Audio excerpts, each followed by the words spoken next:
मेरा नाम नंदिनी है। मेरी उम्र 40 साल है। वो कहते हैं ना कि जैसी करनी वैसी भरनी। अगर किसी का बुरा करने के बाद कोई ये सोचे कि उसका अंजाम अच्छा होगा तो ऐसा बिल्कुल नहीं है। जो बुरा करता है उसके साथ भी बुरा ही होता है। जो बोओगे काटना भी वही पड़ेगा।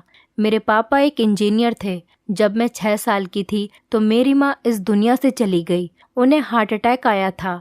तब मैं बहुत छोटी थी तो मुझे पता ही नहीं चला कि हार्ट अटैक क्यों आया था। इतनी कम उम्र में हार्ट अटैक आना कोई मजाक बात तो नहीं थी, लेकिन मैं कभी नहीं जान पाई कि उन्हें क्या परेशानी थी। मैं मम्मी के साथ बहुत क्लोज भी थी। कुछ टाइम ही गुजरा था कि सब लोगों ने मेरे पापा से कहना शुरू कर दिया कि दूसरी शादी कर लो। पहले तो पापा ने मना कर दिया था। मैं 11 साल की हो चुकी थी। एक दिन जब मैं स्कूल से वापस आई तो मुझे बहुत ज्यादा हैरत हुई जब दादी ने मुझसे कहा कि तुम अपनी सहेली के घर चली जाओ। वही सहेली जिसे दादी बिल्कुल भी पसंद नहीं करती थी। सहेली से दादी इतना चिढ़ती थी कि वही सहेली आज इतनी प्यारी हो गई कि मुझे भी उसके घर भेजने को राजी हो गई थी। मैं भी खुशी खुशी उसके घर चली गई। जब रात के वक्त में घर आई तो मैं बहुत हैरान थी क्योंकि घर में हल्की फुल्की हलचल थी। मुझे समझ नहीं आ रहा था कि ये हो क्या रहा है। ये सब बहुत अजीब लगा। इतने लोग हमारे घर में क्यों थे और ये सब कहाँ से आए थे, क्योंकि मैं इनमें से किसी को भी नहीं जानती थी। सब लोगों के बीच में 2 लोगों को देखकर मेरी हैरत की इंतहा नहीं रही। दोनों ही सजे सवरे शायद अपनी नई जिंदगी की शुरुआत कर रहे थे। मेरी सबसे पहली नजर अपने पापा पर गई जो कि दूल्हा बने बैठे थे। मेरे तो जैसे पैरों तले जमीन निकल गई। कोई छोटी बच्ची नहीं थी मैं। वक्त और हालात ने मुझे वक्त से पहले ही समझदार कर दिया था। मैंने पापा के साथ बैठी हुई औरत को देखा जो कि बहुत जवान थी। पापा से तो कई गुना ज्यादा छोटी लग रही थी। मेरा दिमाग तो घूमा जब मैंने देखा कि दादी ने उस औरत के साथ पापा को कमरे में भेज दिया। मुझे बहुत हैरत हुई। ये कैसा जुल्म है जो सब लोगों ने मुझ पर कर दिया था। मुझसे कुछ साल बड़ी लड़की को मेरी ही माँ बना दिया था। मैंने जब दादी से पूछा कि क्या हो रहा है तो मेरी आंखें फटी की फटी रह गईं जब उन्होंने मुझसे कहा कि मैंने तेरे बाप का घर आबाद किया है ताकि तू आबाद हो सके। मुझे दादी की बात बिल्कुल भी समझ नहीं आई, लेकिन मेरे लिए सच्चाई को अपनाना बहुत मुश्किल था कि मेरे पापा ने शादी कर ली। मैं रोती धोती अपने कमरे में चली गई। मेरा सारा दिन इसी सोच में गुजर गया कि अब क्यों पापा ने शादी की, और वो भी खुद अपनी उम्र से छोटी लड़की से। उनका कोई जोड़ नहीं था। अगले दिन उस लड़की का रवैया देखकर परेशान हो गई। वो नौकरों पर ऐसे हुक्म चला रही थी जैसे कि यहाँ की पहली मालकिन हो और ना जाने कब से यहाँ रह रही हो। मुझे अपनी सौतेली माँ का ये रवैया बिल्कुल पसंद नहीं आया था। मेरी माँ ने तो किसी से सख्ती से कभी बात भी नहीं की थी। मुझे तो उसे मम्मी कहते हुए भी शर्म महसूस हो रही थी। मुझसे कुछ साल बड़ी लड़की मेरी माँ नहीं हो सकती थी। मैं नाश्ते की मेज पर गई तो वहाँ पर पहले ही पापा की दूसरी बीवी बैठी हुई थी। मैंने भी जाकर नाश्ता करना शुरू किया। अभी पराठे पर हाथ ही रखा था कि जब मेरी सौतेली माँ ने मेरे आगे से पराठे की प्लेट छीन ली। मैं इस सब के लिए तैयार नहीं थी तो मैं अचानक उनके ऊपर चीख गई, लेकिन अगले ही पल मैं अपनी सौतेली माँ को देखती रह गई जब उन्होंने मेरे गाल पर एक चांटा लगाया। मुझे समझ में नहीं आया कि आखिर उसने ऐसा करा ही क्यों था। मुझे थप्पड़ मारना, मेरे सामने से नाश्ते की प्लेट हटाना, आखिर उसका मकसद क्या था। इतनी देर में दादी बाहर आई तो मैं रो रही थी। दादी ने मुझसे पूछा कि क्या हुआ है तो मेरी सौतेली माँ ने बहुत मासूम बनकर कहा कि मैं पराठा ना खाऊं क्योंकि ये मुझे खराब करेगा और मैं मोटी हो जाऊंगी, फिर मेरे लिए रिश्ते भी नहीं आएंगे। मेरी माँ मेरे भले के लिए ये सब कर रही है और उल्टा मैं उनसे बदतमीजी कर रही थी। मुझे तो हैरत का झटका लगा अपनी सौतेली माँ का कारनामा सुनकर। मेरी दादी मुझे गुस्से से देखने लगी। इससे पहले कि मैं कुछ कहती, मेरी दादी ने मुझे डांट कर मेरे कमरे में जाने को कह दिया। मैं दुख से निढाल होकर ये सोच रही थी कि कल की आई लड़की मुझसे ज्यादा सच्ची हो गई। रात को जब मेरे पापा घर आए तो मैंने उन्हें बताना चाहा, लेकिन मेरी सौतेली माँ ने उन्हें अपने कामों में लगा लिया ताकि वो मेरी बात न सुन सके। कई दिन ऐसे ही गुजर गए। पहले वाली बहार अब खत्म हो चुकी थी। पहले मेरी माँ मेरा खाने पीने का ख्याल रखती थी, अब किसी को परवाह नहीं थी। पापा भी सारा दिन काम में बिजी रहते थे और जब घर आते तो सौतेली माँ उन्हें अपने काम में लगा देती। वक्त गुजरता गया। मेरे ही घर में अब मैं कोई मायने नहीं रखती थी। पापा की दूसरी शादी के बाद 1.5 साल में ही मेरी दादी हमें छोड़कर चली गईं। पापा हर वक्त तो मेरी माँ के पीछे रहते और मुझे डांटते रहते। मैं हर वक्त अपनी माँ को याद करके रोती रहती तो मुझे रोने भी नहीं देते। जब मैं रोती तो उस रात मेरे ऊपर शामत आ जाती, क्योंकि सौतेली माँ पापा को भड़का देती कि मैं इतना प्यार करती हूँ तब भी ये रोती रहती है। सब तो यही सोचेंगे कि मैं खुश नहीं हूँ और सौतेली माँ मुझ पर जुल्म करती है, जिससे पापा गुस्से में आ जाते और मुझ पर हाथ उठा देते थे। मेरी सौतेली माँ जो चाहती थी वो सब हो रहा था, सबको मेरे खिलाफ कर दिया था। बहुत मुश्किल से मैंने यूनिवर्सिटी में एडमिशन लिया, तब मेरी जान छूटी। मैंने हॉस्टल जाने को कहा तो मुझे रहने की इजाज़त दे दी। मैं सिर्फ महीने 2 महीने में घर आती जाती थी, वो भी सिर्फ नाम का। सुबह जाकर शाम में पढ़ाई का बहाना करके वापस आ जाती थी। इस बात पर भी मेरी सौतेली माँ काफ़ी शोर मचाती थी, लेकिन हैरत की बात ये थी कि पापा मुझे वापस आने से नहीं रोकते थे। एक दिन मैंने अपने घर रहने का सोचा। मैं अपने घर एक रात के लिए रुकने के लिए गई। रात के वक्त जब मुझे कमरे में घुटन हुई तो मैं बाहर आंगन में आ गई। थोड़ी देर के बाद मैंने अपने पापा के कमरे की तरफ देखा तो लाइट जली हुई थी। मेरे पापा का कमरा मेरे कमरे से 3 कमरे छोड़कर था। हल्का सा दरवाजा खुला होने की वजह से रोशनी बाहर आ रही थी। मेरे पापा को रात में लाइट ऑफ करके सोने की आदत है। लाइट जल रही थी, मतलब पापा जाग रहे हैं। तो दिल में छोटी सी ख्वाहिश आई कि पापा के साथ जाकर थोड़ी बातें करूं। मैं पापा के कमरे में चली गई, जहां पापा किताब पढ़ने में व्यस्त थे और सौतेली माँ उनके पास बैठी बातें कर रही थी। अभी मैं अंदर कदम रखती तभी पापा और उनकी पत्नी की बातें सुनकर मेरे रोंगटे खड़े हो गए। मुझे यकीन नहीं हुआ कि जब मेरी सौतेली माँ ने कहा कि आप अपनी बेटी को घर बुला लें, हॉस्टल न भेजा करें, जिस पर मेरे पापा ने कहा कि बिल्कुल अपनी माँ जैसी है ये, इसीलिए इसे वहीं रहने दो, जान छूटी हुई है हमारी इससे। मैं पैसा भी अगले महीने से भेजना बंद कर दूंगा। खुद कमाएगी और खुद ही पढ़ेगी, घर आएगी तो फसाद ही डलवाएगी अपनी माँ की तरह। उन्हें मेरी परवाह तक नहीं थी। मुझे ये सब सुनकर बहुत ही गहरा सदमा लगा। मुझे ऐसा लगा कि अपने ही घर में मुझे हर चीज काटने को दौड़ रही थी। मैं पापा के बारे में क्या सोचती थी और वो मेरे बारे में क्या सोचते हैं। मैं वहां से रोती धोती वापस अपने कमरे में आ गई। मेरा बस नहीं चल रहा था कि मैं उसी वक्त वापस अपने हॉस्टल चली जाऊं। अब तो मुझे फिक्र सताने लगी थी कि अगले महीने से मैं फीस कैसे दिया करूंगी और 3 साल बाद तो मेरे लिए घर में जगह भी नहीं होगी। मैंने अब नौकरी करने का सोचा था। अगले दिन मैं हॉस्टल वापस चली गई थी। मैंने अपनी सहेली से जॉब के लिए कहा तो उसने मुझे भी नौकरी पर लगवा दिया। सैलरी अच्छी थी, जिससे मेरा कॉलेज का खर्चा और खाने पीने का खर्चा आराम से निकल जाता था। लेकिन अब मुझे रहने की भी फिक्र थी, क्योंकि मेरी पढ़ाई पूरी ही होने वाली थी। सारी जिंदगी तो हॉस्टल में नहीं रह सकती थी। तभी मैंने 2-3 बच्चों से ट्यूशन पढ़ाने को कहा। मैं अपनी पढ़ाई करने के बाद बच्चों को ट्यूशन पढ़ाया करती थी। एक दिन मेरी हैरत की इंतहा नहीं रही कि मेरे पास बहुत से स्टूडेंट्स ट्यूशन के लिए आए कि मैं उन्हें ट्यूशन पढ़ाऊं। मुझे बहुत ज्यादा खुशी हो रही थी। उनमें से एक मेरी क्लास का लड़का भी था। वो देखने का खूबसूरत जवान था, लेकिन मेरा काम सिर्फ पढ़ाना था, तो मैंने उसे भी पढ़ाना शुरू कर दिया। 4 महीने का वक्त ऐसे ही गुजर गया। पापा ने अपना कहा सच कर दिखाया था। उन्होंने मुझे पैसे भेजना बंद कर दिया था। वो लड़का मेरा बहुत ख्याल रखता था। पहले मुझे लगा कि वो मेरी फिक्र करता है और मेरा दोस्त बन गया है, इसीलिए ही मेरी परेशानियां समझ लेता है। लेकिन एक दिन मेरी हैरत की इंतहा नहीं रही जब उसने मुझसे अपने प्यार का इजहार करा और कहा कि वो मुझसे शादी करना चाहता है। वो भी मेरी तरह पार्ट टाइम जॉब करता था। उसकी फैमिली में बस एक भाई, एक बहन और उसकी मम्मी थी, जो उसके साथ ही रहते थे। घर वालों की तरफ से बहुत अमीर था। उसके पापा का एक एक्सीडेंट में देहांत हो गया था। पापा के देहांत के बाद किसी ने कभी उसका कुछ नहीं पूछा, इसीलिए उसने भी सबसे रिश्तेदारी खत्म कर दी। मैंने भी अपनी सारी दास्तां सुना दी, लेकिन उसका कहना था कि एक बार अपने घर वालों को बता दूं।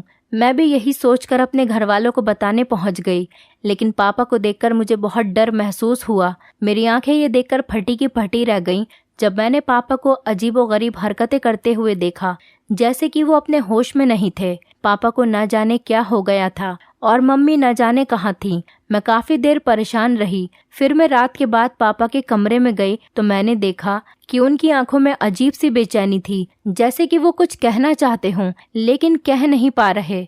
मैंने पापा से कहा कि मुझे कुछ बात करनी है। जैसे ही मैं उनसे कुछ कहती, एकदम से मेरी सौतेली माँ आ गई और पापा को कुछ देने लगी। पापा ने खाने से मना करा तो मेरी माँ ने जबरदस्ती की और उन्हें खिला दिया।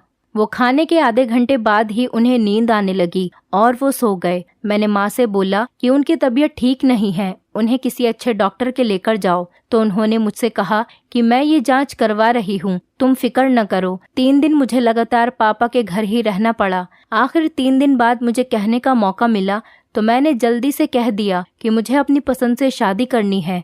पापा ने हैरत से मेरी तरफ देखा। मेरी सौतेली माँ पता नहीं कहाँ से पीछे से आ गई और आते के साथ ही शोर मचाना शुरू कर दिया, जैसे कि कोई मर गया हो। मुझे पता नहीं क्या क्या सुनाया और बहुत गंदे गंदे शब्दों का प्रयोग करा। पापा भी होश में थे, तभी उन्होंने बेरहमी से मेरे चेहरे पर एक थप्पड़ मार दिया। मैं पापा को देखने लगी। उन्होंने मेरा जाना आना बंद कर दिया। कुछ ही दिन गुजरे थे कि मैंने घर से भागकर उसी लड़के से शादी कर ली जो कि मुझसे बहुत मोहब्बत करता था। जिंदगी बहुत प्यारी हो गई थी, जैसे सब गमों के बादल छट गए थे। खुशियों की बहार चारों तरफ अपना शोर मचा रही थी। मैं भी बहुत खुश रहने लगी थी। मेरा पति मुझसे बहुत प्यार करता था, मेरी हर जरूरत का ख्याल रखता था। मुझे यकीन नहीं होता था कि मेरा पति मुझसे इतनी मोहब्बत भी कर सकता है।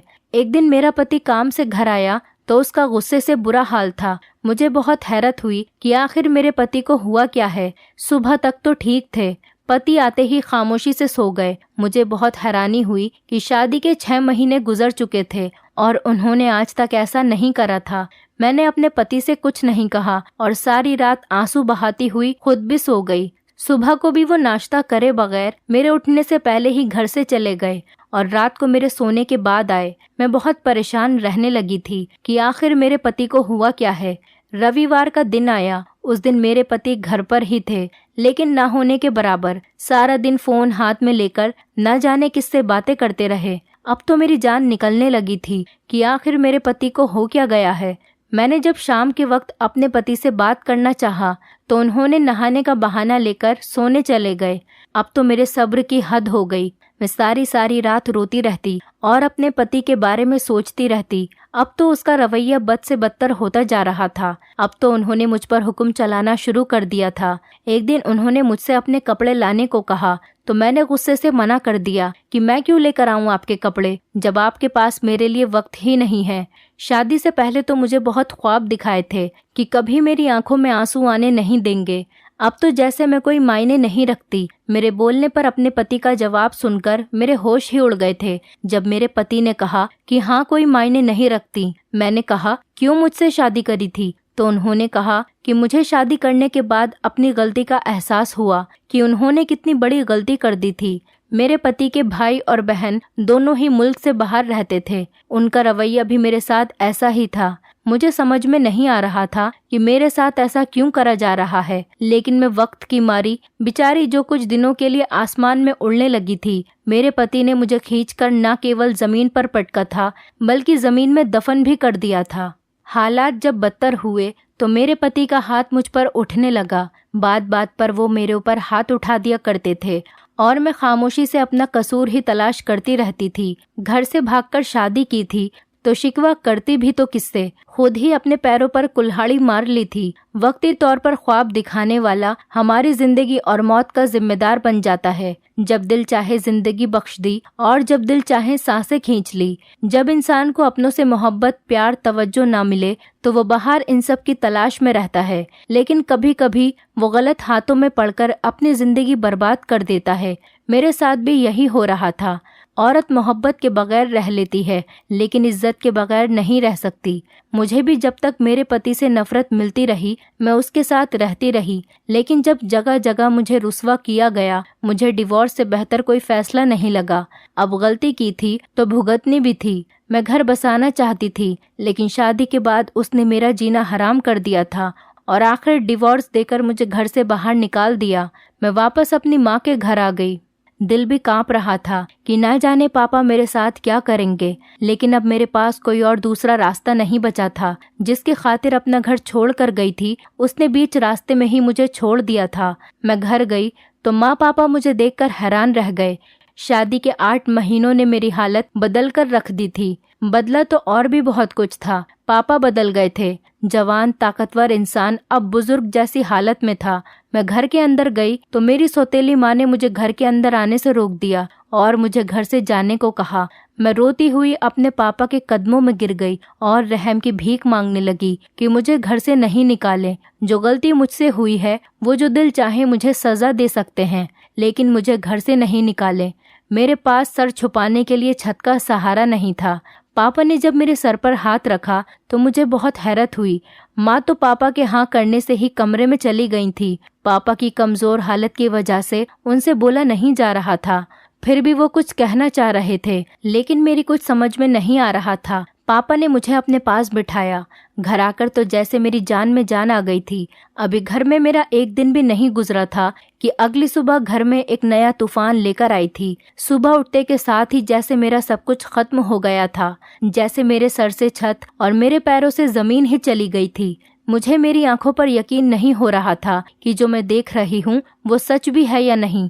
मेरे सामने पापा की लाश पड़ी हुई थी, जिस पर सौतेली माँ रो रही थी। माँ के जाने के बाद मेरे पापा जैसे भी थे, अच्छे थे या बुरे थे, मैंने कभी भी नहीं सोचा था कि मैं उन्हें ऐसे खो दूंगी। मैं रोती हुई अपने पापा के पास गई और उनसे लिपटकर रोने लगी। लोगों ने मुझे बहुत ताने दिए।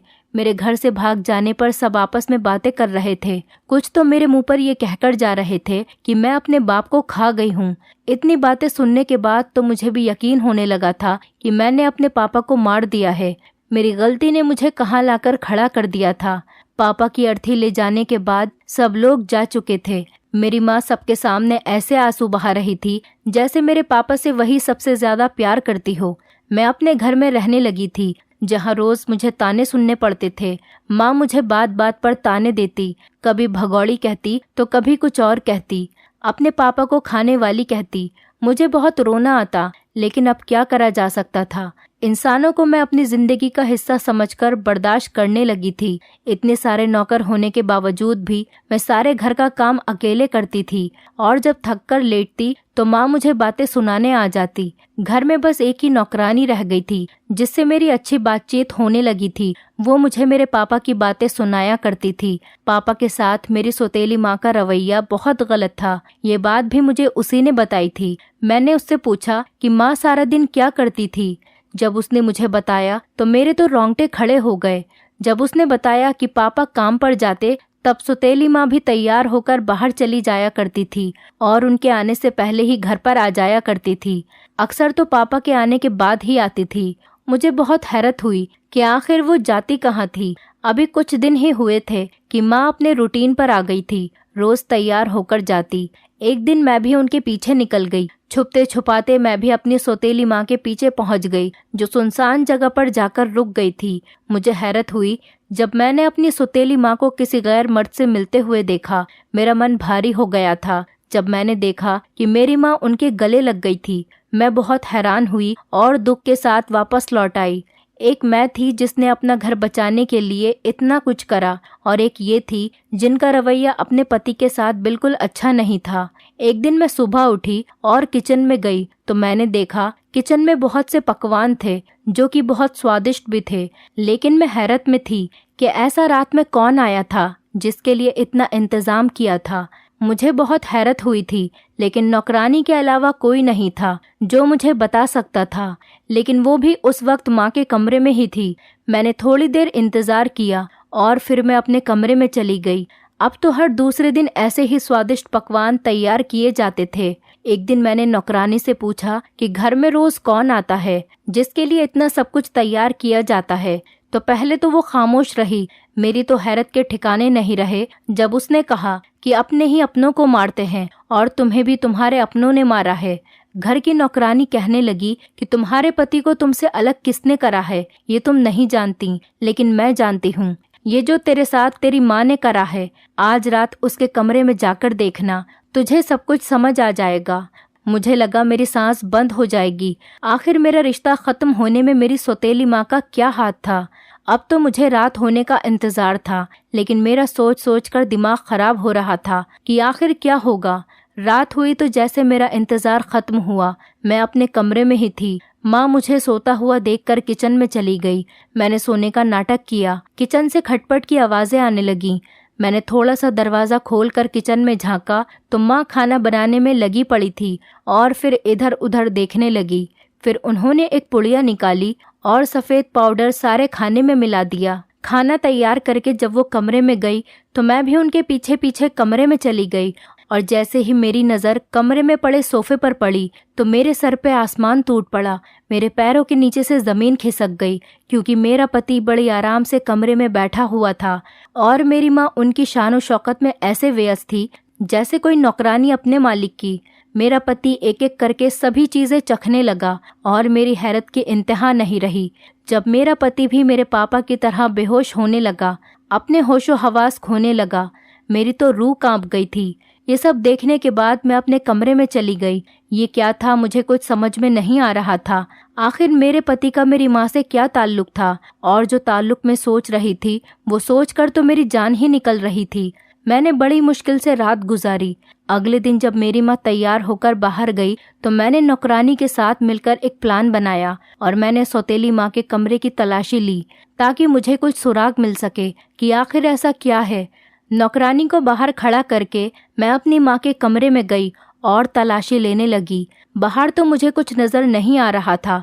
मैंने जल्दी से अलमारी खोली और फिर देखा तो अलमारी के कोने में कुछ पेपर्स पड़े थे। मैंने अभी पेपर्स पढ़ने शुरू ही करे थे कि दरवाज़ा खुलने की आवाज़ सुनकर मेरे पैरों से ज़मीन निकल गई। मैं कांपने लगी। मेरी सौतेली माँ क्या थी, हम में से ये बात कोई नहीं जानता था। अभी मैं पेपर छुपाने ही वाली थी कि नौकरानी की आवाज़ सुनकर मेरी सांस में सांस आई।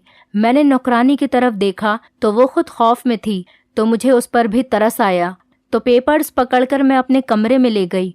कमरे में से निकलने से पहले मैं सारे सबूत मिटा चुकी थी। जब कमरे में आकर मैंने पेपर्स पढ़ना शुरू करा तो मेरे पैरों के नीचे से ज़मीन निकल गई। वो पेपर हमारे घर के थे, लेकिन जब मैंने आखिरी पेपर पढ़ना शुरू करा तो मेरी ऊपर की सांस ऊपर और नीचे की सांस नीचे अटक गई। जब आखिरी पेपर पर मेरी नज़र पड़ी तो वो पेपर मेरी डाइवोर्स के थे। वो मेरी माँ के पास क्या कर रहे थे। उसके नीचे एक पेपर और भी था। जैसे वो पेपर मैंने पढ़ा मेरी तो जान ही निकल गई। वो पेपर मेरी माँ और मेरे पति की शादी के पेपर्स थे। उसके साथ ही मेरे पापा का डेथ सर्टिफिकेट भी था और पोस्टमार्टम रिपोर्ट भी थी, जिसमें साफ साफ लिखा हुआ था कि मेरे पापा की मृत्यु नशे की हैवी डोज की वजह से हुई थी और मेरे ऊपर कितने पहाड़ टूटने वाले थे और क्या क्या होना बाकी था। मुझे समझ में नहीं आ रहा था। इससे पहले कि मैं कुछ और सोच पाती, उससे पहले ही मेरी माँ की आवाज़ें आने लगीं। मैं हैरत में थी कि वो आज इतनी जल्दी कैसे आ गईं, और फिर हैरत का दूसरा झटका उनके इतना चीखने पर लगा था। मैं अब जल्दी से अपने कमरे से निकलकर बाहर आई तो मेरी माँ ने नौकरानी को मुजरिम बनाकर खड़ा करा हुआ था। माँ की बात सुनकर जैसे मेरे होश उड़ गए थे। वो नौकरानी से कह रही थी कि मेरे कमरे में कौन गया था, मेरी चीज़ें इधर से उधर हैं। मुझे माँ के सिक्स सेंस पर ताज्जुब हुआ। घर की नौकरानी जो कि मेरी माँ की डांट खा रही थी, वो मेरी तरफ देखने लगी। जब उसने मेरी तरफ देखा तो मेरी माँ भी मेरी तरफ देखने लगी, तो मुझे बहुत ज़्यादा डर लगा, लेकिन मैं खामोश नहीं रह सकती थी। इसीलिए मैं अपनी माँ पर बरस पड़ी और उनके चेहरे पर तमाम कागज़ दे मारे और मैंने उन्हें बहुत बुरा भला कहा और उसे घर से निकल जाने को कहा। लेकिन मेरी आंखें खुली की खुली रह गईं जब वो ज़ोर ज़ोर से हंसने लगी। उस वक्त वो कोई नॉर्मल औरत नहीं लग रही थी, वो पागल औरत लग रही थी। वो होश में नहीं थी। मैंने उसकी तरफ देखा तो वो मुझे देखकर मुस्कुराने लगी और बोली कि तुमने सब पेपर पढ़ ही लिए थे तो ये भी ध्यान से पढ़ लेती कि तुम्हारी सारी जायदाद अब मेरे नाम है, इसलिए मुझे नहीं बल्कि तुम्हें इस घर से जाने की ज़रूरत है। मुझे लगा कि मेरे पैरों तले से किसी ने ज़मीन खींच ली हो। मैं अपने कमरे से अपना सामान उठाकर घर से बाहर निकल गई। मुझे भगवान के सिवा किसी पर भरोसा नहीं था। मैं रोती हुई अपनी ही सोचों में चलती जा रही थी। मुझे एक पुराना वृद्धा आश्रम दिखाई दिया। उस घर में बहुत सारी औरतें रहती थीं। उन्होंने मुझे अकेला देखकर अपने साथ रहने के लिए कहा। अब वही मेरा ठिकाना था, इसके अलावा जाती तो कहाँ जाती। कई साल मैं वहाँ रही। मैं नहीं जानती थी कि मेरा पति और मेरी सौतेली माँ के बीच क्या हो रहा है। एक दिन उस पुराने घर में एक अमीर औरत आई जो वहाँ आया करती थी। उस दिन उसकी नज़र मुझ पर पड़ी और मेरे बारे में वो सब कुछ पता करने लगी और मुझे अपने साथ ले गई। कहते हैं ना कि भगवान कुछ भी कर सकता है। मेरी जिंदगी ही बदल गई। उन्होंने मुझे पढ़ाया लिखाया और एक अच्छी नौकरी पर लगाया। मैंने भी उनको सब कुछ बता दिया था। उनका एक ही बेटा था जो बाहर से पढ़कर आया था। उन्होंने मेरी शादी अपने बेटे से करवा दी। मैं ज्यादा तो नहीं, लेकिन अब सुकून से रहने लगी थी। एक दिन मैं अपने पति के साथ उस पुराने घर में लोगों को कपड़े देने गई। मेरी सास कुछ बीमार थी, जिसकी वजह से वो साथ में नहीं जा सकी।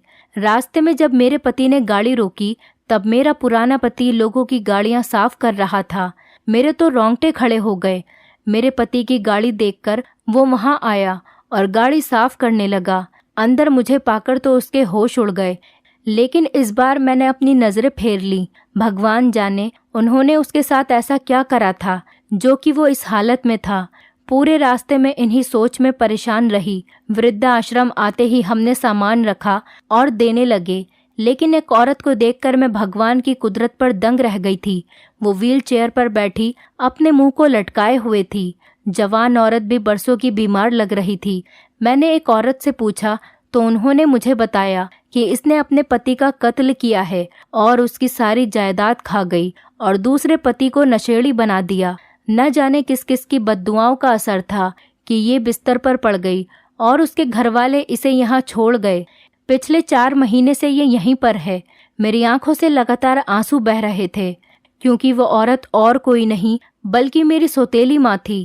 भगवान के इंसाफ पर मेरा दिल खोल कर रोने को कर रहा था कि वो कैसे कैसे इंसाफ करता है।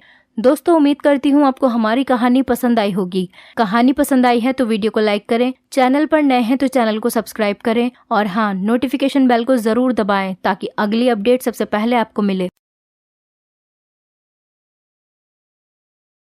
HD सच्ची कहानियों पर आप सभी का स्वागत है। अभिनव और दीप्ति दोनों लंदन चले गए थे। वहीं पर दीप्ति का ऑपरेशन होना था और मैं यहाँ अपनी सास के पास थी और उनकी सेवा कर रही थी। मेरी सास कम थी, वो मेरी माँ से भी बढ़कर थी। मैं जब भी उनके पैरों को या उनके सर को दबाती तो मुझे अपनी माँ का एहसास होता था। वह एक बहुत ही अच्छी औरत थी। उनकी जितनी तारीफ करो वह कम है। वह मुझसे बार बार पूछा करती थी, बेटा कभी भी तुझे अकेला महसूस हो मुझे जरूर बताना, या तेरी नजर में कोई हो तो उसके लिए भी मुझे बताना। पर सच तो ये था, मैं अपनी सास को छोड़कर कहीं जाना नहीं चाहती थी। फिर एक दिन अभिनव ने एक खुशखबरी सुनाई, जिसे सुनकर तो हम दोनों सास बहू झूम उठे थे। अभिनव ने कहा कि मैं दीप्ति को लेकर इंडिया हमेशा हमेशा के लिए आ रहा हूँ, और भाभी तुम्हारे लिए भी एक खुशखबरी है। जब मैं आऊंगा तभी वह खुशखबरी आपको मिलेगी। दीप्ति तो अब पूरी तरह से ठीक हो गई है। अब ये खबर सुनकर तो हम दोनों सास बहू जमीन पर ही पैर नहीं टिक रहे थे और मैं रोती रोती अपने पुराने दिनों को याद करने लगी। मेरा नाम अदिति है। मेरी उम्र 21 साल की है। अभी मेरी शादी को 3 महीने नहीं बीते थे कि मेरे पति की मृत्यु हो गई थी। पति के मरने के बाद मैं 3-4 महीने तक तो ससुराल में ही रही और फिर मेरे माँ बाप मुझे लेने के लिए आ गए। लेकिन मैं उनके साथ नहीं गई क्योंकि मैं अपने माँ बाप पर बोझ नहीं बनना चाहती थी, क्योंकि मेरे पापा की हालत कुछ ठीक नहीं थी। उन्होंने बहुत ही मुश्किल से मेरी शादी की थी। मेरे ससुराल वाले अच्छे खासे अमीर थे। मेरे सास के सिर्फ 2 ही बेटे थे और एक बेटी थी। मेरा पति का एक भाई था जो मेरे पति से 2 साल छोटा था। मेरे पति के मरने के बाद मैं चाहती थी मेरी सास मेरी शादी मेरे देवर के साथ कर दे, इसलिए मैं उनका दिल जीतने की बहुत कोशिश करती थी। मैं घर का सारा काम खुद ही करती थी और रात को सोने से पहले अपने सास के पैर भी दबाया करती थी। मुझसे जितना भी हो सकता था मैं अपने सास की सेवा करती थी और उन्हें कभी शिकायत का मौका नहीं देती थी, क्योंकि मैं चाहती थी कि वह एक बार फिर से मुझे अपनी बहू बना ले। मेरी एक नंद थी जो शादीशुदा थी। वह बहुत ही कम हमारे घर आया करती थी, क्योंकि मेरी सास ने उसकी शादी भी बहुत अमीर घर में की थी। इसलिए वह अपने ससुराल में ज्यादातर रहना पसंद करती थी। उसके घर में तो हमारे घर से भी ज्यादा ऐशो आराम मौजूद था और वह अपने ससुराल में बहुत हंसी खुशी जिंदगी बिता रही थी। लेकिन मेरी नंद जब भी आती थी मैं उसकी बहुत सेवा करती थी, उसके आगे पीछे घूमा करती थी, उसकी पसंद के सारे खाने बनाती थी। इस बात से मेरे ससुराल वाले बहुत खुश हुआ करते थे। ये कहानी एक पारिवारिक जीवन से संबंधित है, जिसको सुनकर आपको भी बहुत सी बातें सीखने और समझने को मिलेगी। लेकिन दोस्तों, कहानी में आगे बढ़ने से पहले बस आप लोगों से मेरी पुरानी रिक्वेस्ट है, आप लोग मेरे YouTube चैनल को सब्सक्राइब कर लीजिए और वीडियो को भी एक लाइक और शेयर कर दीजिए, जिससे मेरा भी हौसला बढ़ता रहे और मैं आपके लिए रोजाना नई नई इंटरेस्टिंग कहानी लेकर आती रहूंगी। चलिए अपनी कहानी की तरफ चलती हूँ। मेरी सास मुझे पसंद तो शादी से पहले दिन से ही करती थी। मैं भी उनके साथ बहुत अच्छा व्यवहार रखना चाहती थी और मुझे ढेर सारी आशीर्वाद दिया करती थी और कहती थी कि मेरे आशीर्वाद हमेशा तुम्हारे साथ है, भगवान तुम्हें हमेशा सुखी रखे। मैं तो भगवान से प्रार्थना करती थी कि मेरी दूसरी बहू भी मुझे अच्छी मिल जाए, जितनी अच्छी तुम हो, और मुझसे कहती थी कि तुम मेरे लिए बिल्कुल मेरी बेटी की तरह हो। तुम जिस तरह मेरी सेवा करती हो, इस तरह तो कोई अपनी बेटी भी माँ की सेवा नहीं करती। मैं अपनी तरह से अपनी सास का दिल जीतना चाहती थी, क्योंकि हमारे घर में सिर्फ मेरी सास का ही हुकूमत चलता था। हर चीज मेरी सास के कहने पर ही होती थी। उनकी मर्जी के बिना घर में एक पत्ता तक नहीं हिलता था। अगर उनको कोई बात बुरी लग जाती तो फिर इस घर में उसका नाम भी कोई नहीं लेता था। क्योंकि मेरी सास बहुत ही सख्त मिजाज की औरत थी और हमारे घर में तो उनकी मर्जी के बिना एक परिंदा भी अपना पर नहीं मार सकता था।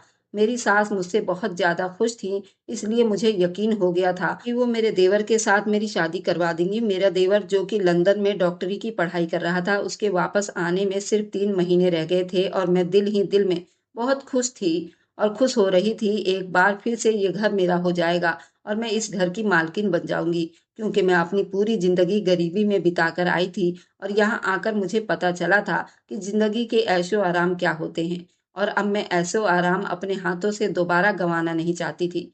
मेरा ससुराल बहुत ज्यादा अमीर था। मेरे ससुराल वालों के पास बहुत सारी जमीनें थी, जो उन्हें अपने बाप दादाओं से विरासत में मिली थी। ये लोग खानदानी अमीर थे। मेरा देवर भी देखने में काफी खूबसूरत स्मार्ट था। अगर मैं अपने माँ बाप के यहाँ चली जाती तो फिर पूरी जिंदगी अकेले कैसे काटती। मुझ जैसी विधवा लड़की से शादी कौन करता। इसलिए मेरी पूरी कोशिश होती थी कि मेरी सास मेरी शादी अपने दूसरे बेटे के साथ करवा दे। मैंने भी क्या किस्मत पाई थी। जब मेरी शादी हुई थी तो मैं बहुत खुश थी कि मेरी शादी एक पैसे वाले घर में हो रही है। अब तक मैं हर चीज के लिए तरसी हुई थी। अब मुझे तरस तरस कर जिंदगी नहीं गुजारनी पड़ेगी।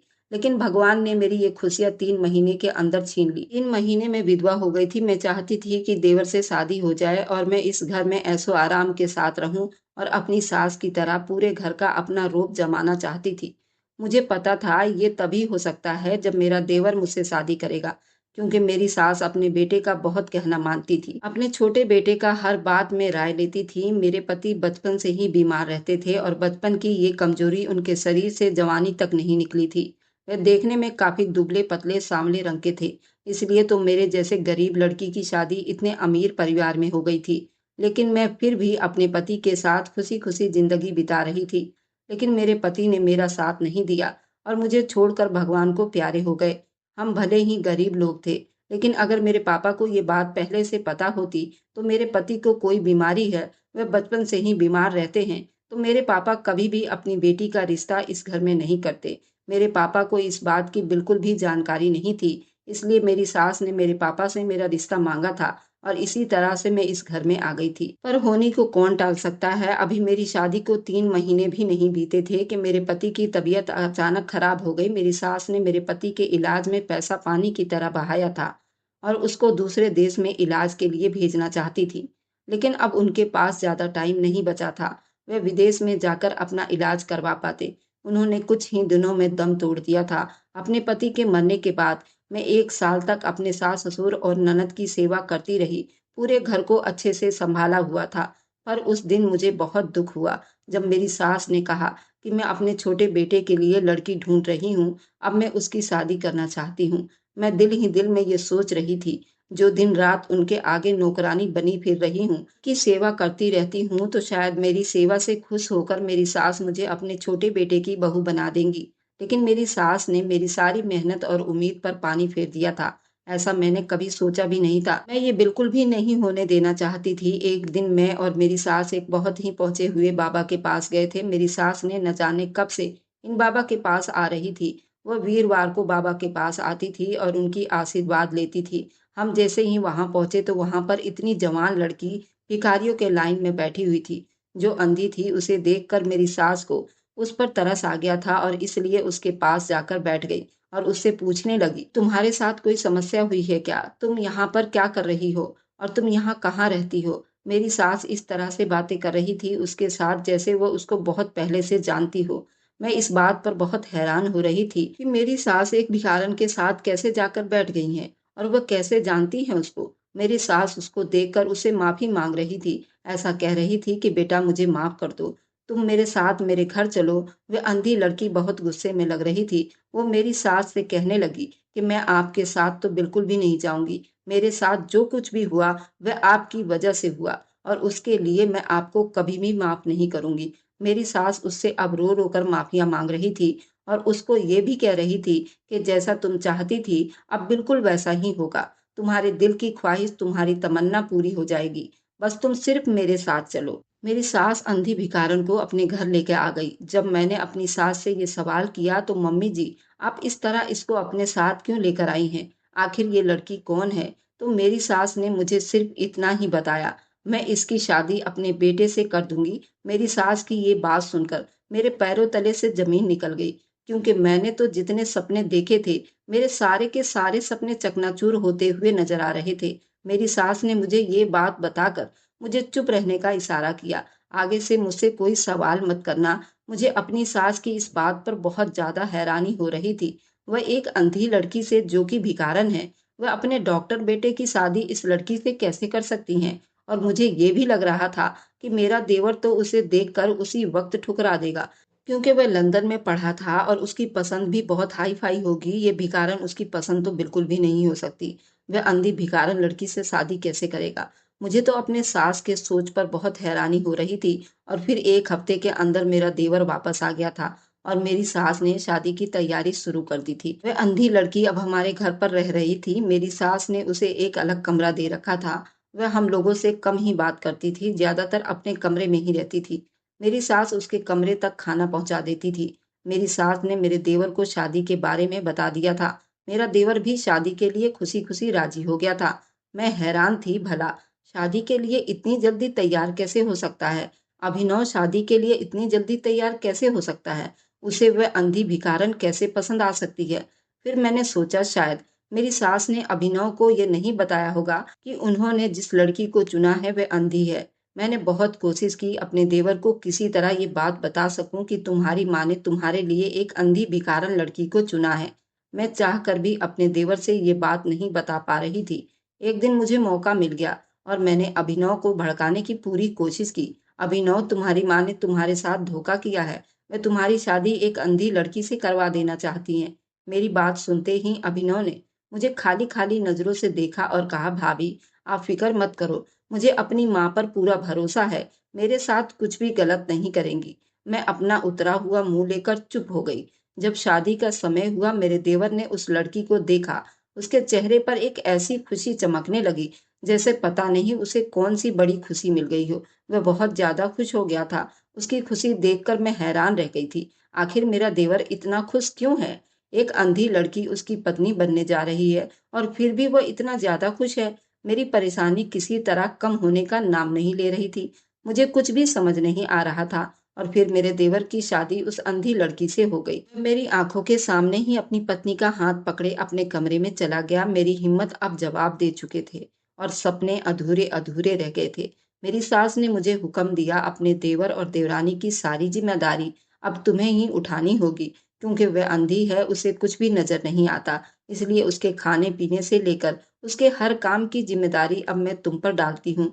मुझे ये बात बिल्कुल भी अच्छी नहीं लगी थी, क्योंकि मैंने पहले तो अपनी सास की सेवा एक लालच के तौर पर की और फिर मेरी सास ने मुझे देवरानी की नौकरी पर लगा दिया था। मैंने हिम्मत करके अपनी सास से बात करने का फैसला कर लिया और फिर मैं उनके कमरे में चली गई। मैंने सास से पूछा कि आपने मेरे बारे में आखिर क्या सोचा हुआ है? आप कब तक मुझे अपने घर में इस तरह नौकरानी बनाकर रखेंगी? पहले तो सिर्फ आप थीं, अब तो अपने एक अंधी लड़की को भी मेरे सर पर लाकर बिठा दिया है। आप मेरे पति की माँ थी, इसलिए मैंने आपकी सेवा अपने दिलो जान से करती थी, पर मैं इस अंधी भिखारन की नौकरानी नहीं बन सकती। मेरी सास ने मुझे कहा कि इधर आकर मेरे पास बैठो, मैं तुम्हें बताती हूँ वह लड़की कौन है। मुझे मेरी सास अब बिल्कुल भी अच्छी नहीं लग रही थी। मेरा दिल नहीं कर रहा था मैं उनके पास जाऊं। मेरा दिल कर रहा था इसी समय इस घर को छोड़कर चली जाऊं, क्योंकि मैं अपने मकसद में नाकाम हो गई थी। अब मैं उनकी कोई बात सुनना नहीं चाहती थी, ना ही मुझे कुछ अच्छा लग रहा था। लेकिन मैं मजबूरी में उनके पास जाकर बैठ गई। मेरी सास ने मुझे बताया, जब अभिनव लंदन नहीं गया था तब की बात है। ये लड़की जिसका नाम दीप्ति है, हमारे ही मोहल्ले में रहा करती थी और अभिनव उसको पसंद करता था। दीप्ति भी अभिनव को पसंद करती थी। अभिनव ने कई बार मुझसे कहा था, माँ मेरा रिश्ता लेकर दीप्ति के घर चली जाओ, पर वे लोग हमसे गरीब थे और मैं अभिनव का रिश्ता बहुत ही अमीर परिवार में करना चाहती थी, जो कि मेरे ही टक्कर का होना चाहिए। अभिनव ने मुझसे बहुत बार कहा, मुझे बहुत समझाया कि रिश्तों के आगे पैसों का कोई मोल नहीं होता, पर मुझे ये बात समझ नहीं आती थी। मैं उस लड़की के माँ बाप के घर गई थी और उनको कहा था, अपनी बेटी को समझाओ कि मेरे बेटे से दूर रहे, वरना आप लोगों के साथ अच्छा नहीं होगा। मैं जानती हूँ कि आपकी नज़र मेरी दौलत पर है, इसलिए आपने अपनी बेटी को मेरे बेटे को फंसाने के लिए बोला है, पर जैसा आप लोग चाहते हैं वैसा बिल्कुल भी नहीं होगा। मैं ऐसा बिल्कुल होने नहीं दूंगी। दीप्ति की माँ मुझसे रो रो कर कह रही थी कि हमने अपनी बेटी को ऐसा कुछ भी नहीं कहा। हम गरीब लोग हैं पर इज्जत वाले हैं। आप यहाँ आकर इस तरह तमाशा करेंगी तो मोहल्ले में हमारी क्या इज्जत रह जाएगी। भगवान के लिए हम पर दया करें और यहाँ से चली जाएं। उस औरत ने मुझसे कहा था, मैं आज के बाद अपनी बेटी को आपके बेटे से मिलने नहीं दूंगी। आप बेफिक्र होकर घर जाएं। उस समय जब मैं उनके घर गई, उनको इतनी सारी बातें सुनाकर आ रही थी तो उनके घर के बाहर काफी लोग जमा हो गए थे और सारे मोहल्ले को ही इस तमाशे के बारे में पता चल गया था कि लड़की गलत है। उसकी माँ बेचारी बहुत ही शर्मिंदा हो रही थी और साथ ही साथ रो भी रही थी। जब मैं घर वापस आई तो अभिनव मुझसे बात बिल्कुल भी नहीं कर रहा था। मैंने उसको खाना खाने के लिए बुलाया, पर उसने खाना खाने से मना कर दिया। अभिनव की ये नाराजगी मुझे बिल्कुल भी सहन नहीं हो रही थी, क्योंकि उससे पहले कभी ऐसा नहीं हुआ था। अभिनव मुझसे बात ना करे और मेरी किसी भी बात का जवाब ना दे। अभिनव तो मेरा बहुत ही प्यारा बेटा था, जो मेरी एक आवाज पर ही भागा चला आता था। ये सब उस लड़की की वजह से ही हो रहा था, क्योंकि उसको उस लड़की ने फोन करके बता दिया था कि मैं उनके घर गई थी और उनके माँ बाप को पूरे मोहल्ले के सामने बेइज्जत करके आई हूँ। अगली सुबह जब अभिनव घर से बाहर चला गया था तो मैंने उससे पूछा कि कहाँ जा रहे हो? तो उसने मुझे बताया कि मैं दीप्ति से मिलने जा रहा हूँ। मैं उसको रोकना चाहती थी और खूब रोका भी था। मैंने उसको कहा कि मैं उस गरीब लड़की से तुम्हारी शादी बिल्कुल नहीं करवाऊंगी। उसकी नज़र सिर्फ तुम्हारी दौलत पर है, जो तुम्हें नज़र नहीं आ रहा। अभिनव मेरी सारी बातें सुनकर बाहर चला गया और उसने मुझे किसी भी बात का जवाब नहीं दिया। थोड़ी देर के बाद जब वो वापस आया तो बहुत ही चिल्ला चिल्ला कर रो रहा था। वह अपने कमरे में चला गया। उसने वहां पर रखी हुई हर चीज को तोड़ फोड़ करनी शुरू कर दी। ऐसा लग रहा था जैसे वह पागल हो चुका है और उसे पागलपन के दौरे पड़ रहे हैं। उसके कमरे का दरवाजा खटखटाया। उसने मुझे जवाब तक नहीं दिया और खुद को कमरे में बंद कर दिया। उसने पूरा दिन खाना नहीं खाया। अभिनव का यह हाल मुझे बिल्कुल भी सहन नहीं हो रही थी, क्योंकि मैं उसकी माँ थी। वो मुझे अपनी जान से ज्यादा प्यारा था। मेरा एक तो बेटा पहले ही बीमार रहता था, पर अब मैं अपना दूसरा बेटा खोना नहीं चाहती थी। मैं कैसे भी करके उस लड़की और उसके पूरे परिवार को इस शहर से निकाल देना चाहती थी, क्योंकि मुझे ऐसा लगता था अगर वे लोग यहाँ से चले जाएंगे तो अभिनव का लगाव उस लड़की से खत्म हो जाएगा और इस तरह धीरे धीरे उस लड़की को भूल जाएगा और फिर सब कुछ ठीक हो जाएगा। अभिनव ने उस दिन खुद को कमरे में बंद कर रखा था और फिर से उस लड़की के घर चली गई। मैंने उस लड़की के माँ बाप को कहा कि आप लोग इस शहर से कहीं दूर चले जाइए। के बदले में आप लोग मुझसे जितने पैसे लेंगे मैं आपको देने को तैयार हूँ। बस अपनी बेटी से कहो कि मेरे बेटे का पीछा छोड़ दे और उसकी जिंदगी से दूर चली जाए। तभी कमरे से निकलकर दीप्ति बाहर आ गई और मुझसे कहने लगी, आप बेफिक्र हो जाइए, मैं आपके बेटे से कभी भी नहीं मिलूंगी। दीप्ति ने मुझे बताया कि आज भी वो मुझसे मिलने आया था, लेकिन मैंने उसको वापस भेज दिया और उसके साथ अपना रिश्ता हमेशा हमेशा के लिए खत्म कर लिया है। दीप्ति ने मुझसे कहा, हमें आपके पैसे नहीं चाहिए। हम तो पहले ही सोच रहे थे कि हम इस शहर को छोड़कर चले जाएंगे। आपका बहुत बड़ा एहसान होगा। आप अपने बेटे को समझाइए, हमारा पीछा ना करे, हमें सुकून की जिंदगी जीने दे। आपका बेटा ही मेरे पीछे पड़ा हुआ था। वह तो हमेशा से मुझसे कहता था, मैं शादी करूंगा तो सिर्फ तुमसे ही करूंगा। मैंने उससे यही कहा, बस मैं तुमसे कभी भी शादी नहीं करूंगी, क्योंकि मुझे पता था ऐसा बिल्कुल नहीं हो सकता, क्योंकि आपके नजर में आपका पैसा, आपके पैसे के बल पर बनाई गई ताकत और शोहरत प्यारी है। आपको अपने बेटे की खुशियों से कोई लेना देना नहीं। मैं जितना अभिनव से दूर रहती थी, अभिनव उतना ही मेरे पास आने की कोशिश करता था।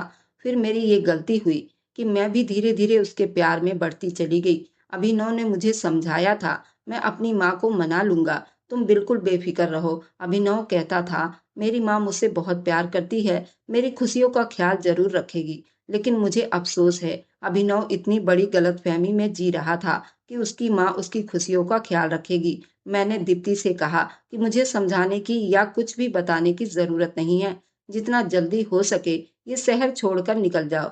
ये कहकर जब मैं घर गई तो अभिनव की हालत बिगड़ चुकी थी। मैंने ये सोचा था, ये कुछ ही दिनों की बात है, धीरे धीरे खुद ही ठीक हो जाएगा और दीप्ति को भूल जाएगा। पर ऐसा कुछ भी नहीं हुआ था। अभिनव की तबीयत दिन ब दिन बिगड़ती जा रही थी। उसने खाना पीना बिल्कुल बंद कर दिया था। फिर एक दिन अभिनव बेहोश होकर गिर गया था, सिर्फ दीप्ति का नाम पुकार रहा था। उस दिन मुझे एहसास हुआ, काश मैं दीप्ति के साथ उसकी शादी कर देती तो शायद आज मेरे बेटे की हालत ऐसी ना हुई होती। उस दिन मेरा बेटा अस्पताल में दाखिल था।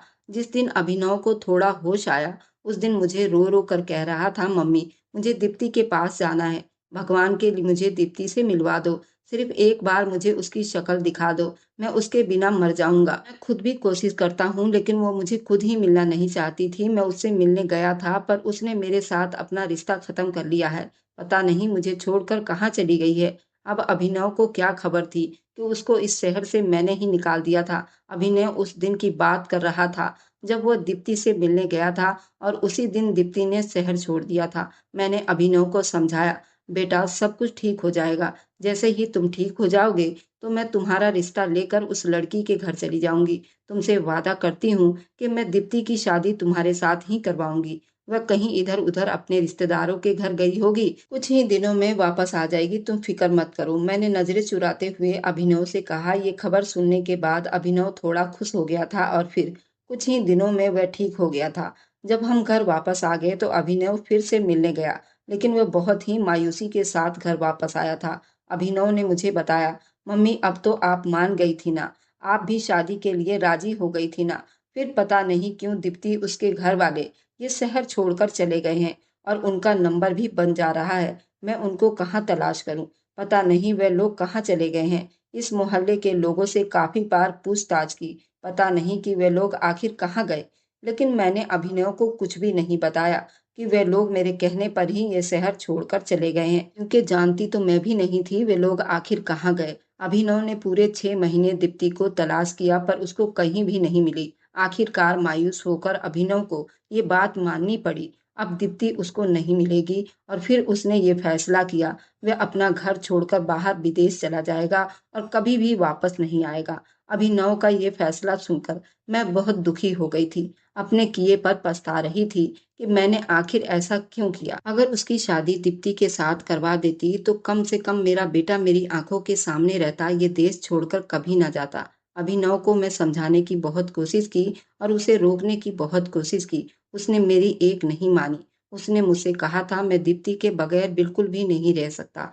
यहाँ रहकर मुझे दीप्ति की याद जरूर आएगी, ऐसा हो नहीं सकता। मैं इस देश में अपने शहर में रहूं और आते जाते दीप्ति की घर की तरफ ना देखूं और उसकी याद मुझे ना सताए। मेरा अब जीना मुश्किल हो गया है। ये सब बोलकर अभिनव बहुत ज्यादा रो रहा था। मैं अपने किए पर पछता रही थी। मैं अपने जिद में आकर अपने बेटे की खुशियां बर्बाद कर गई थी। मैं उसकी शादी दीप्ति के साथ कर देती तो आज वह कितना खुश हो जाता। अपने बेटे की हालत की जिम्मेदार सिर्फ और सिर्फ मैं ही थी।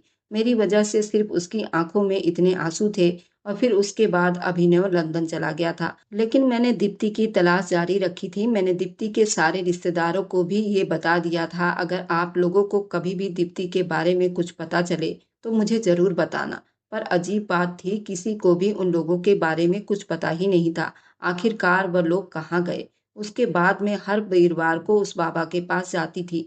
मैं चाहती थी किसी तरह दीप्ति मुझे मिल जाए, और मैं रोज बाबा का आशीर्वाद लेती थी और बाबा से कहती थी और भगवान से प्रार्थना करती थी, मेरे बेटे की खुशियाँ वापस आ जाए। और फिर भगवान ने मेरी प्रार्थनाएं एक्सेप्ट कर ली थी।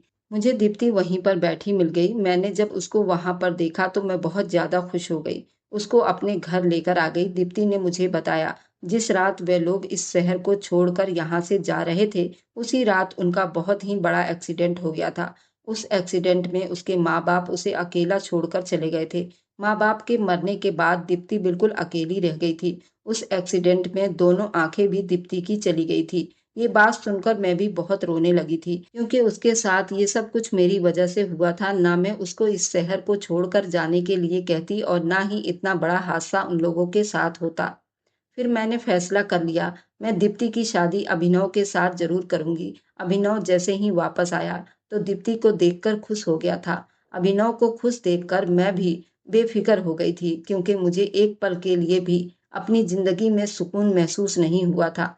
मेरे पास पैसों की कोई कमी नहीं थी, मेरे पास भगवान का दिया हुआ सब कुछ था। लेकिन जब मेरा बेटा ही खुश नहीं रहता, तो फिर उस पैसों का क्या करती? और बेटा, मुझे पता है तुम्हारे दिल में क्या है, तुम क्या चाहती थी। मैंने भी सोचा था, अगर मेरे बेटे की ज़िंदगी में दीप्ति नहीं होती, तो मैं तुम्हें अभिनव की पत्नी बना देती। लेकिन मैं मजबूर हूँ, मैं वैसा नहीं कर सकती, जैसा तुम चाहती थी। तुम मेरी बेटी हो, तुमने जिस तरह मेरी सेवा की है, उसका फल तुम्हें भगवान ज़रूर देगा। तुम जैसा चाहोगी, अब मैं वैसा करूँगी। अगर तुम शादी करना चाहती हो, तो मुझे बता दो। मैं तुम्हारे लिए अच्छे से अच्छा रिश्ता देखकर तुम्हारी शादी किसी ऊंचे परिवार में करवा दूंगी। इन अभिनव की खुशियां सिर्फ दीप्ति के साथ ही हैं, तुम्हारे साथ कभी भी खुशी खुशी जिंदगी नहीं बिता सकता।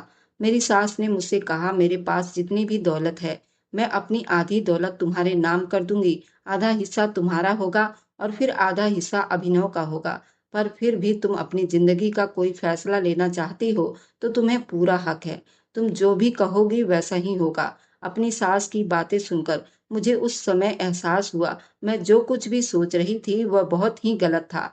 मुझे अपने घर वालों का प्यार भी नजर नहीं आ रहा था। अगर वे चाहते तो अपने बेटे की मौत के बाद मुझे अपनी माँ के घर भेज सकते थे, पर उन लोगों ने मेरे साथ ऐसा कुछ भी नहीं किया। मेरी सास ने अपनी बेटी बनाकर मुझे पास में रख लिया। मेरी सास ने फिर मुझसे हाथ जोड़कर कहा, बेटा, अपने दिल में कोई मलाल मत रखना। मैं अपने बीमार बेटे से तुम्हारी शादी करवा कर तुम्हारी जिंदगी खराब कर दी। मैंने अपने बड़े बेटे की शादी तुम्हारे साथ इसलिए करवाई थी, क्योंकि डॉक्टर ने मुझे उम्मीद दिलाई थी कि मेरा बेटा ठीक हो जाएगा। मैंने उसकी शादी इसलिए की थी, इस तरह उसकी जिंदगी में खुशियां आ जाएगी और वह जिंदगी की तरफ लौटने लगेगा। उसके अंदर जीने की उमंग जाग उठेगी। लेकिन मुझे क्या पता था, उसकी जिंदगी बस इतनी ही थी। मैंने उस समय अपनी सास को कह दिया, मम्मी जी, अब मैं अपनी पूरी जिंदगी आप लोगों के साथ ही बिताऊंगी। इस घर में मुझे जितनी खुशियां मिली है, मैंने तो कभी सोचा भी नहीं था कि मेरी जिंदगी में भी इतनी खुशियां मुझे नसीब होंगी। आपने जितना कुछ मेरे लिए किया, ये भी बहुत ज्यादा है। मुझे अब और ज्यादा की इच्छा नहीं है। मेरी सास ने मुझे गले लगा लिया और मुझसे कहा, तुम मेरी बेटी हो, हमेशा मेरी बेटी ही रहोगी। अपनी सास की ये बात सुनकर मुझे बहुत ज्यादा खुशी मिली थी। मैंने उस समय अपनी सास को कहा कि मम्मी जी, मैं अभिनव की और उसकी पत्नी को उसके कमरे में खाना देकर आती हूँ। और मैंने अपनी सास को कहा कि अब आप दोनों की फिक्र बिल्कुल मत करो, मैं ही अपनी देवरानी का ख्याल रखूंगी। उसकी आंखें नहीं है तो क्या हुआ, मेरे लिए मेरी बहन जैसी है। मैं उसको कभी भी इस बात का एहसास नहीं होने दूंगी। उसको कुछ भी नजर नहीं आता, मैं उसका बहुत ही ज्यादा ख्याल रखूंगी। जब मैं अभिनव के कमरे में खाना लेकर जाने लगी, तो अभिनव के कमरे में 3 और डॉक्टर बैठे हुए थे। अभिनव उनके साथ दीप्ति के बारे में ही बात कर रहा था। कह रहा था, मैंने जिस लड़की के बारे में आप लोगों को बताया था, वह यही लड़की है, दीप्ति, जिससे मैं बहुत ज्यादा प्यार करता था और आज मुझे मिल गई है। और उसका साथ पाकर मैं बहुत ही ज्यादा खुश हूँ। मुझे तो अपनी किस्मत पर विश्वास नहीं हो पा रहा था कि मुझे मेरी मोहब्बत मिल गई है। अभिनव के डॉक्टर दोस्तों ने दीप्ति की बहुत ज्यादा तारीफ की, और वे तारीफ के काबिल भी थी, क्योंकि दीप्ति बहुत ज्यादा खूबसूरत लड़की थी। अभिनव के दोस्त, जो कि डॉक्टर थे, अभिनव को कह रहे थे कि दीप्ति को लंदन लेकर चलो, इसका वहां पर ऑपरेशन करवाएंगे और फिर दीप्ति की आंखें वापस आ जाएंगी। ये बात सुनकर मैं और भी ज्यादा खुश हो रही थी। उसकी आंखों की रोशनी एक बार फिर से वापस आ जाएगी। एक बार फिर से हम दोनों देवरानी जेठानी इस घर में खुशी खुशी जिंदगी बिताएंगे। और जैसा मैंने चाहा था ऐसा ही हुआ। शादी के 5 साल के बाद दीप्ति बिल्कुल ठीक हो गई थी। उसको सब कुछ दिखाई देने लगा था। और अभिनव ने अपने डॉक्टर दोस्त से मेरी शादी की बात की थी। वह भी शादी करने के लिए राजी हो गया था। मुझे भी अभिनव का डॉक्टर दोस्त बहुत अच्छा लगा, और मेरी सास ने बाप और माँ बनकर मेरा कन्यादान कर दिया। आप लोग बताइए, क्या मैंने शादी करके ठीक किया या गलत किया? आप लोगों के कमेंट का इंतजार रहेगा। बाय बाय दोस्तों।